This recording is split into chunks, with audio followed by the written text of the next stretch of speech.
ప్రముఖ గేయ రచయిత అందశ్రీ గారు మరణం. సో రాష్ట్రానికి ముఖ్యంగా కవులకు కళాకారులకు తీరని ఒక వేదన గాయం. ఏం చెప్తారు సార్? ఆయన చనిపోవడం అనేది ఒక తెలంగాణకో ఒక ఆంధ్రప్రదేశ్కో కాదు, ప్రపంచంలో ఒక మంచి రచయిత.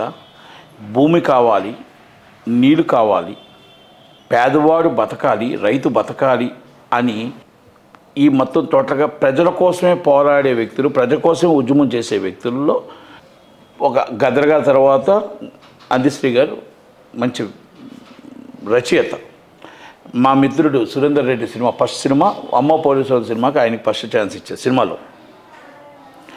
ఆ తర్వాత సినిమాలు చేశాడు. సినిమాల కంటే ఆయన ఒక జైవో తెలంగాణ అవ్వచ్చు, లేకపోతే ఒక ఉద్యమం అవ్వచ్చు. ఈ ఉద్యమంలో ఆయన చేసిన పార్టిసిపేషన్ అనేది ఒక గొప్ప ఇది. ఈ ఉద్యమంలో ఈరోజు తెలంగాణ వచ్చింది అంటే ఆయన పాత్ర కూడా దాంట్లో ఉంది. కేసీఆర్ గారు తెచ్చారు అంటారు. కేసీఆర్ గారు వెనకాల జయశంకర్ గారు ఉన్నారు, కోదండరామ గారు ఉన్నారు, అందశ్రీ గారు ఉన్నారు, ఇంకా ఎంతోమంది ఉన్నారు. ఎంతోమంది ప్రాణ త్యాగాలు ఉన్నాయి. ఆ ప్రాణ త్యాగాలు ఎంతోమంది ఉన్నాయో. జై ఓ తెలంగాణ ఉద్యమం, తెలంగాణ మనదరా ఎవడబ్బా సొత్తురా అంటే తెలంగాణ మనది, మన భూమి, మన మన మన నీళ్లు ఎవరు లాక్కుంటారు? నీళ్ళు నియమవాళ్ళు, గోదావరి, కృష్ణమ్మ అంటే ఇవన్నీ కూడా కలిపి ఒక గద్దర్ గారు లేకపోతే ఒక అందశ్రీ గారు ఇలా ఇలా ఎంతోమంది కవులు కళాకారులు ఉన్నారు. వాళ్ళందరూ దీనికోసమే, భూమి కోసమే పోరాడారు, వాళ్ళు నీళ్ళ కోసమే పోరాడారు. అలాంటి వ్యక్తి చనిపోవడం అంటే చాలా తీరని లోటు. అంటే నష్టం ఒక సినిమా ఇండస్ట్రీకే కాదు, లేకపోతే ఒక తెలంగాణకే కాదు, ఒక ప్రపంచానికి నష్టం వస్తుంది. ఎందుకంటే ఇలాంటి కవులు కళాకారులు మనల్ని అంటే మనల్ని నిద్ర లేపుతూ ఉంటారు. మనం మర్చిపోతూ ఉంటే నీ పల్లి ఇదిరా, నీ పల్లిలో పుట్టావు, పల్లిలో పెరిగావు, నువ్వు రైతుగా, నీ తండ్రి రైతుగా వస్తే, రైతుగా నీ కూలి చేస్తే నువ్వు ఈరోజు అమెరికా వెళ్ళావు, లేకపోతే ఈరోజు నువ్వు బ్యాంకాంగ్ వెళ్ళావు, నువ్వు హాంకాంగ్ వెళ్ళావు, నువ్వు హైదరాబాద్ సిటీలో ఉన్నావు, మద్రాస్ సిటీలో ఉన్నావు. నువ్వు ఉన్నావు అంటే నీ తండ్రి ఎక్కడున్నాడు? నీ తండ్రి పల్లిలో నుంచి వచ్చాడు, నీ తండ్రి మట్టిలో నుంచి వచ్చాడు అని ఆ సాంగ్స్ పాడుతూ ఉంటే మనకి గుర్తు చేస్తుంటారు, మన జీవితాన్ని గుర్తు చేస్తూ ఉంటారు. ఆ సాంగులు మనం పాడుతూ ఉంటే ఒకసారి చూడండి, మట్టిలో కలిసిపోతాం అంటే డిఫరెంట్ సాంగ్స్. అంటే అలాంటి వ్యక్తి నేను ఆయన చూస్తే నిజంగా నాకు బాధ అనిపించింది. ఏంటి ఒక అందశ్రీ అనే వ్యక్తి, ఒక జైవో తెలంగాణ, ఈరోజు తెలంగాణ రావడానికి కీలకంగా కేసీఆర్ గారు పక్కన నిల్చున్నాడు. ఒక గద్దర్ గారు ఎంతో, ఈయన అంతే. ఇలా తెలంగాణ కోసమో లేకపోతే సాంగ్స్ కోసమో సమాజం కోసం నిలబడిన వ్యక్తి, ఒక ముగ్గురు పిల్లలు, ఒక భార్య, ఒక చిన్న ఇంట్లో ఉన్నాడు. ఏంటి అసలు ఏంటి ఆధునిక స్తోమత ఏంటి?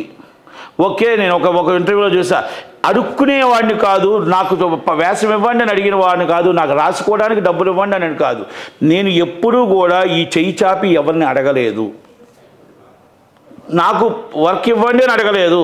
నాకు పని నాకు సామాజిక మీద ఉంది కాబట్టి నాకు సామాజికంగా సమాజం కోసం, నా ఉద్యమం కోసం, నా తెలంగాణ కోసం నేను పాడిన పాటలు ఎన్నో ఉన్నాయన్నారు. ఆయన నిజంగా అడిగి ఉంటే ఇంప్లూయెన్స్డ్ ఉపయోగం ఎన్నో సాంగ్స్ వచ్చేవి. అదే చెప్పాడు ఆయన ఒక ఇంటర్వ్యూలో. అంటే అలాంటి వ్యక్తికి గవర్నమెంట్ వచ్చిన తర్వాత కేసీఆర్ గారు ఈ కవులు కళాకారులకి ఇల్లులు ఇవ్వాలా వద్దా?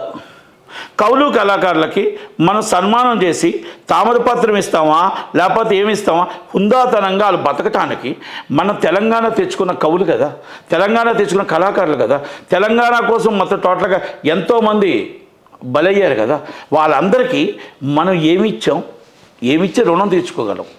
అందశ్రీ గారిని కానీ నేను అందశ్రీ గారితో పాటు అందరికీ మాట్లాడుతున్నా, వాళ్ళందరినీ ఏమీ పట్టించుకోకుండా 10 సంవత్సరాలు వదిలేస్తే, 10 సంవత్సరాలు చాలా కష్టాలు పడ్డ వ్యక్తిని మళ్ళా రేవంత్ రెడ్డి గారు గుర్తించి, రేవంత్ రెడ్డి గారు ఆయన ఆలోచించి ఆయన్ని మళ్ళా ఆయన దగ్గర చేసి, ఆయనతో పాటు భోజనం చేసి, ఆయనతో పాటు కూర్చొని ఆయన పాడి మోసాడు అంటే అన్నదమ్ముడిగా భావించాడు, తెలంగాణలో ఒక భాగంగా భావించాడు.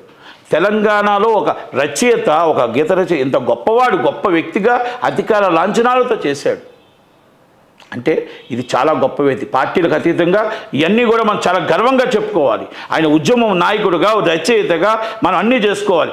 కానీ ఇవన్నీ కావు.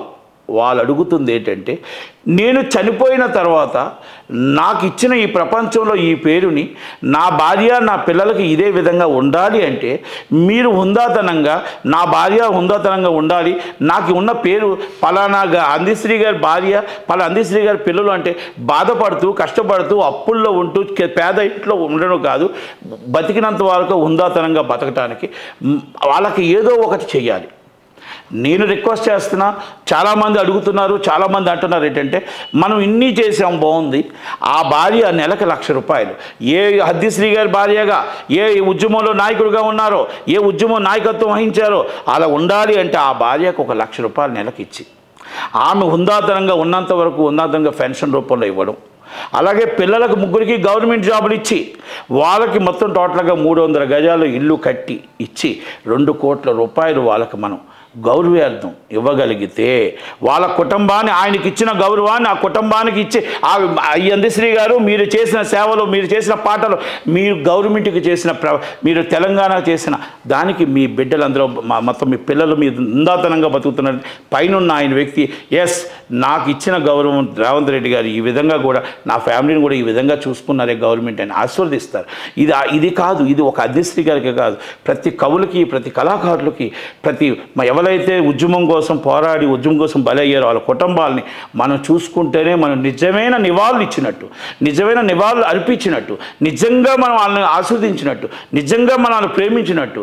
కనుక మనం ఇంతదాకా చనిపోయిన రోజు వదిలేసి వాళ్ళు ఎవరో మాకు తెలియదు అంటే మళ్ళీ బయట ఎక్కడో బాధపడుతుంటే చాలా చూస్తున్నాం. మనం చాలామందిని చూస్తున్నాం. పలానా ఉద్యమం చేశాను, ఆ ఉద్యమంలో ఇలాగ అయిపోయిందంటే వాళ్ళ భార్య అంటే వాళ్ళ పిల్లలు అంటే బాధ అనిపిస్తుంది.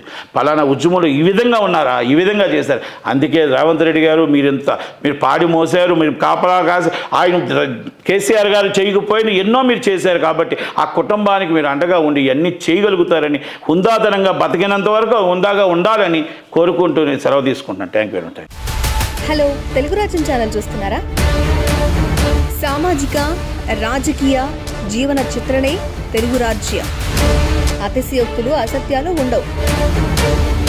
రాజకీయ కోణం కాదు, ప్రజా కోణమే కొలబద్ద. తెలుగు రాజ్యం వీక్షణ మీ ఉత్తమ అభిరుచికి నిదర్శనం.